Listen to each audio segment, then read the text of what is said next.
మేమనుకున్నాం మీ నాన్న మా ఇల్లు కలిసి అయితే మేము ఎక్కడ బతకాలి? మీలా మాకు 2-3 ఇల్లు లేవు. ఆసి రాత్రి మళ్ళీ కల్లోకి వచ్చావు. ఇప్పుడైనా మచ్చ పడిందేమోనని. నేనే మాట్లాడుతూ నువ్వే మాట్లాడుతున్నావు. ఇలా రా, నీకు జ్వరం రప్పించేస్తాను.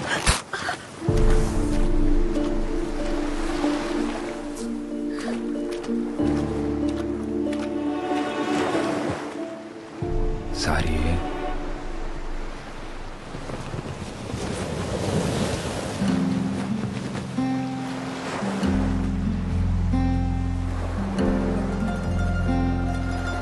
ఇప్పుడు నాకెంత కోపం వచ్చేస్తుందో తెలుసా? కానీ నేను ముసల్దాన్ని అయిపోతే నువ్వేమైపోతావో నేను కోపట్లేదు. రా, ఇంకొంచెం దగ్గరికి రావచ్చు ఆసి గారు. నీకెళ్ళు లేకపోతే వెళ్ళి సముద్రంలో బతుకు. నేనైతే నువ్వెక్కడున్నా నీతో బతకను.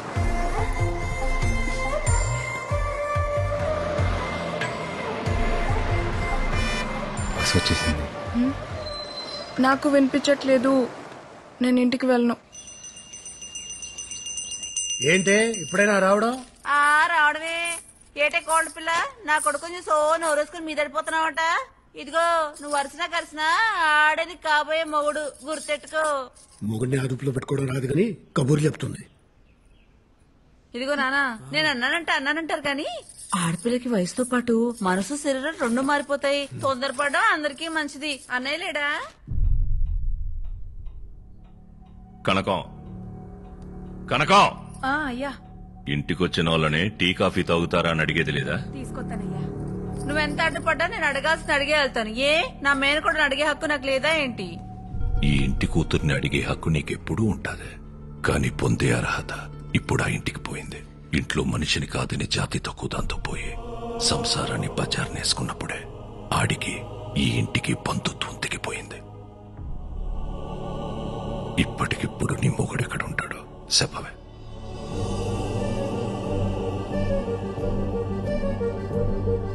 నీ ఎంత సౌకర్యంగానే తలదించుకోలేను. ఏటే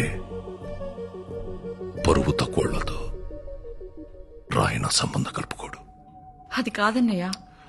నీది బంధం కాదనిలేవు, అది బంధుత్వం. మళ్ళీ కలుపుకోలేవు. టీ తాగేళ్ళు.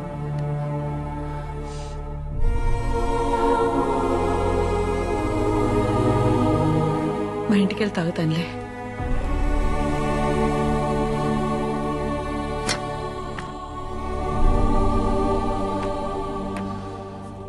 దామెర పనీంద్ర నీకు తెలుసు కదా, మన రూరల్ ఎమ్మెల్యే ఆడి కొడుకు.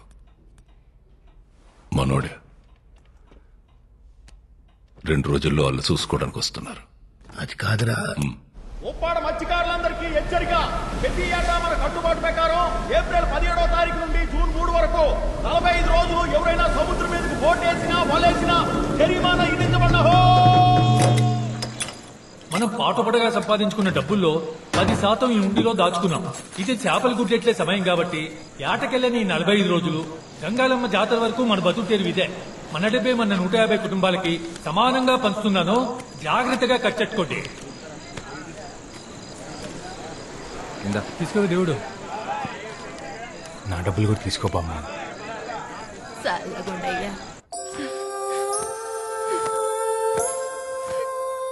ఎవరు 2 రోజుల్లో నన్ను చూసుకోవడానికి వస్తున్నారంటమ్మా. నాకు ఆ పెళ్లి ఇష్టం లేదు.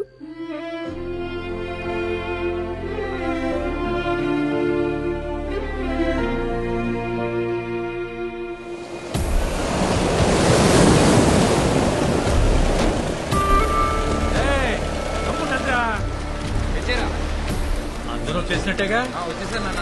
పడవలన్నీ ఒడ్డెట్టయిందిరా. ఆయన గారికి లెక్క చెప్పాలిగా.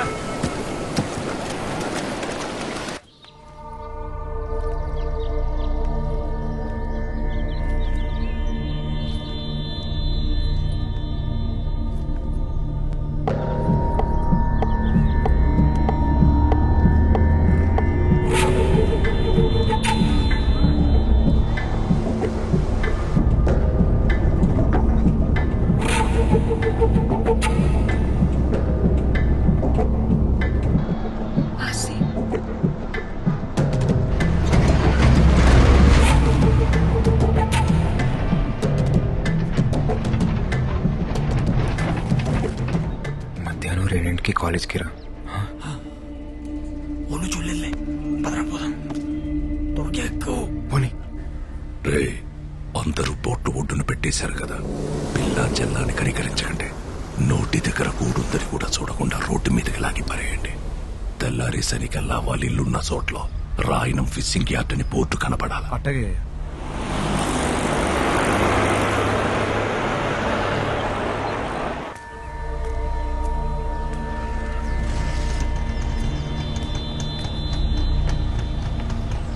పోనీరా.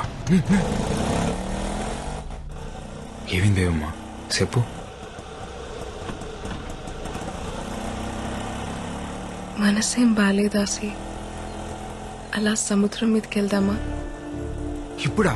సముద్రం మీదకా? ఇప్పుడు ఎలాగో సముద్రం మీద ఓ బోట్ కూడా వెళ్ళదు కదరా. మీరు ఎంత కావాలంటే అది పేమెంట్ చేసుకోవచ్చు. ఒరే చేపలు ఉంపు కడతారా? పాపం కదరా. గుంపు కట్టడం అంటే పేమెంట్ చేసుకున్నాం కదరా. అయ్యి పేమెంట్ చేసుకుంటే మీరు పేమెంట్ చేసుకుంటున్నారు.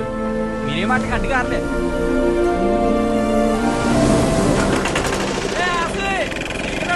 వచ్చేయండి. సరే చూడలేదు కదా.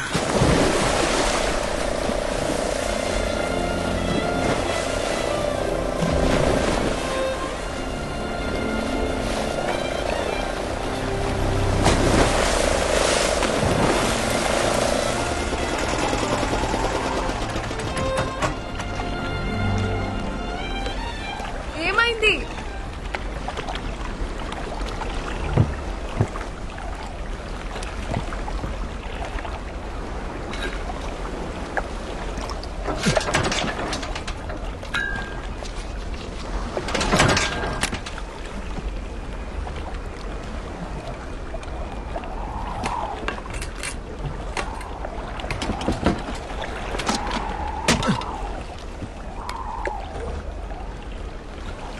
ఆయిల్ అయిపోయినట్టుంది.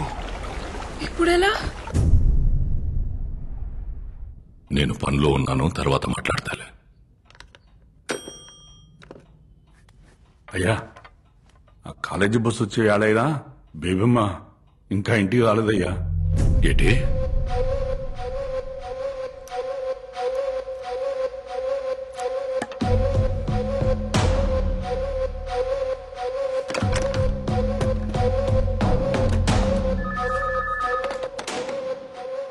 హలో, నేను రాయనం మాట్లాడుతున్నాను. చెప్పండి రాయన గారు. బస్ ఇంకా ఊళ్ళోకి రాలేదంటే? రాయన గారు, దీపం ఇంకా ఇంటికి రాలేదు. ఒంట్లో బాగోలేదని చెప్పి మేడం పర్మిషన్ తీసుకుని మధ్యాహ్నం ఇంటికి వెళ్ళిపోయిందండి. నువ్వు ఎలర్ట్గా ఉన్నావా లేదా అని చెక్ చేశాను. పాప స్నేహితులతో సినిమాకి వెళ్ళుంటది. ఒక అరగంటలో వచ్చేద్దదిలే. ఏంటి? అలాగేనయ్యా.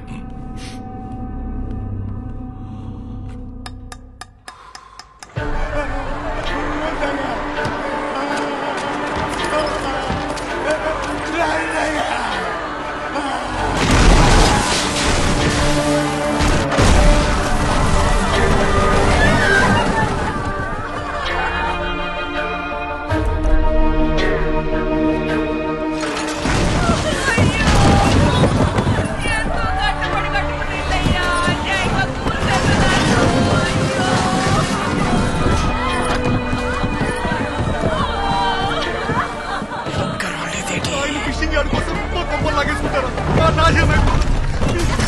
మీటింగ్ కూడా పెట్టుకున్నాం కదా.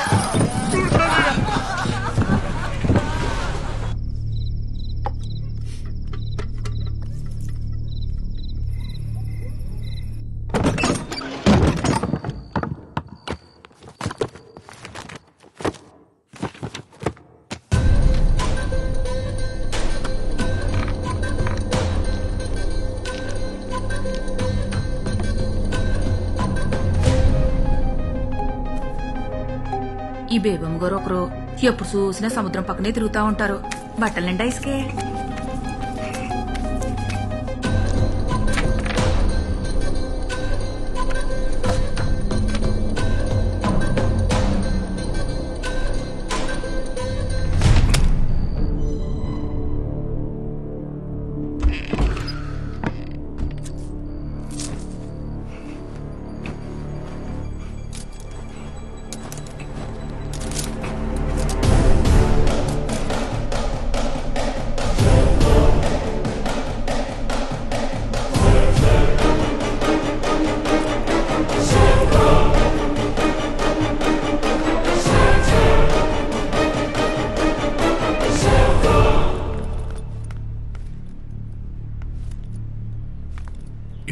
బట్టలు తడిసినాయి? ఫ్రెండ్స్ తో బీచ్ కి వెళ్ళాను నాన్న.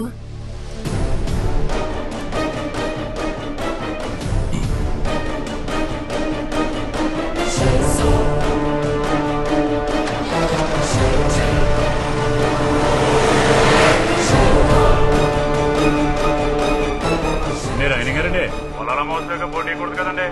ఇందాడు మీ ఊరోడు ఎవడో సాయంత్రం బోట్ వేసుకుని సముద్రంలోకి వెళ్ళాడండి. ఆడపిల్లలు వేసుకుని. నేను పనిలో ఉన్నాను, తర్వాత మాట్లాడతాను.